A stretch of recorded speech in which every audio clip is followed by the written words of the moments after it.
Good evening, ladies and gentlemen. It's 6 p.m. Cairo local time. This is Shuru Bakir, and we start right away with the headlines.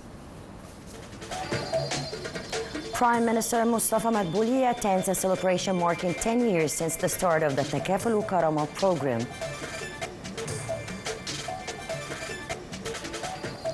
Israeli airstrikes overnight killed 10 people in the Gaza Strip, mostly women and children.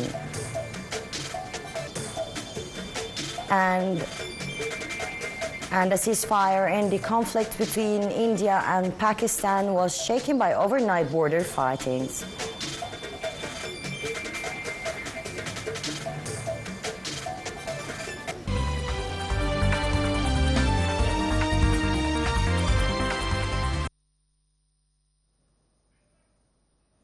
Welcome back. Prime Minister Mustafa Madbouli attended a celebration marking 10 years since the start of the Takaful Karama program, a financial aid program aimed at addressing the most needy brackets. Madbouli said that the program is one of the most significant social programs worldwide. Details. Madbouli attended a celebration marking 10 years since the start of the Takaful Karama program, a financial aid program aimed at addressing the most needy brackets. Madbouli said the program is one of the most significant social programs worldwide. He said the program has adapted a scientific approach depending on social studies of targeted families since day one. He said the program is an embodiment of Egyptian state's approach aiming to achieving social protection for the citizens. During the celebration, Madbouli honored partners in the program and its work team from national and international bodies.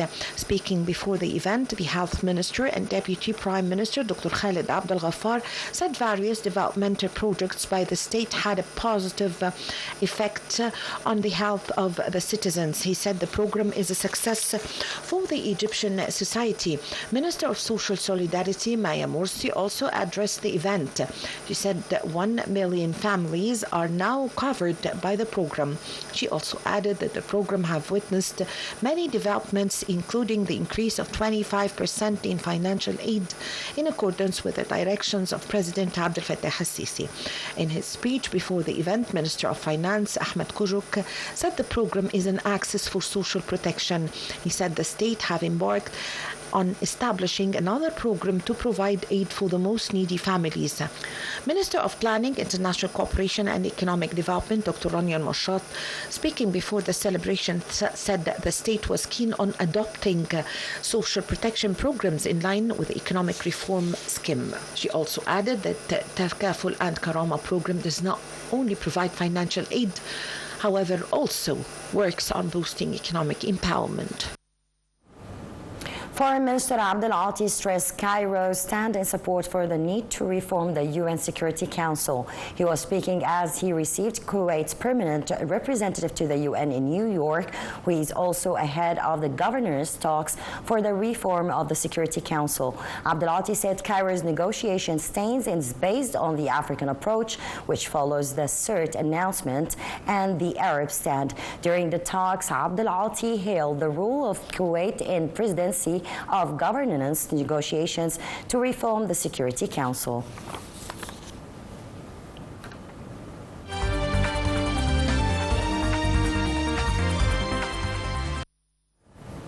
Moving to Gaza, Israeli strikes overnight and into Sunday killed 10 people in the Gaza Strip, mostly women and children. Two of the strikes hit tension between them in decades following a gun massacre of tourists that India blames on Pakistan, which denies the charges.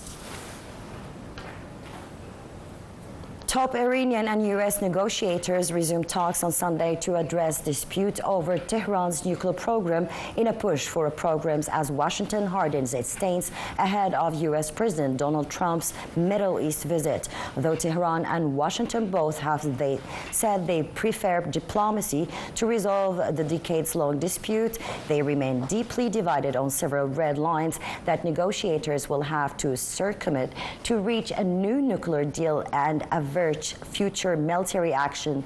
Iranian Foreign Minister Abbas Araghchi and Trump's Middle East envoy Steve Witkoff will hold the fourth round of talks in Muscat through Oman mediators, despite Washington taking a tough stance in public that Iranian officials said would not help the negotiations. Araghchi, before departing for Muscat, said that Iran has well-known position based on clear principles. They hope to reach a decisive stance in Sunday's meeting, and he added that Iran's expert team was in Oman and will be consulted if necessary.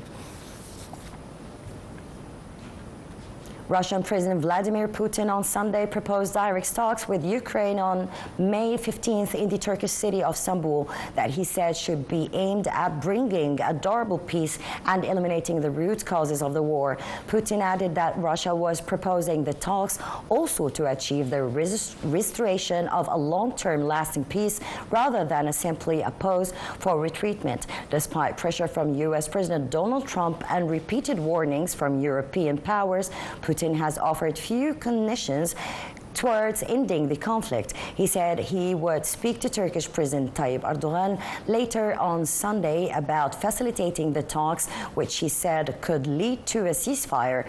The proposal came hours after major European powers demanded on Saturday in Kiev that Putin agree to an unconditional 30-day ceasefire or face new sanctions on his part. French President Emmanuel Macron said Putin's proposal is not enough.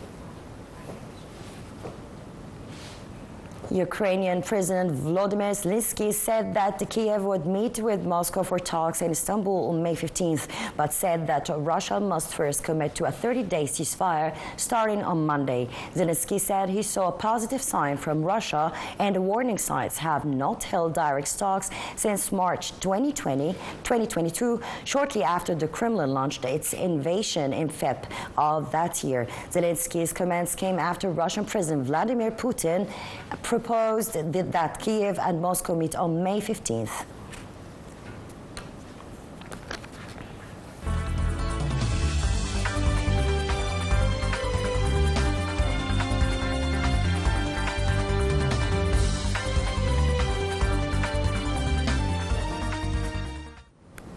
Moving to the economy, Egypt's bourse turned lower at the end of today's transaction aimed at sell-offs by local Arab and foreign investment funds against local Arab and foreign investors' purchases. The market capital of listed companies lost £19 billion to end the dealings at 2.239 trillion Egyptian pounds, aimed at an average trading of 8.4 billion Egyptian pounds. The benchmark index EGX 30 dipped 1.8% to reach the 31,427 point mark, and the equal weighted indices EGX 70 and EGX 100 fell 0.64% and 0.71% respectively.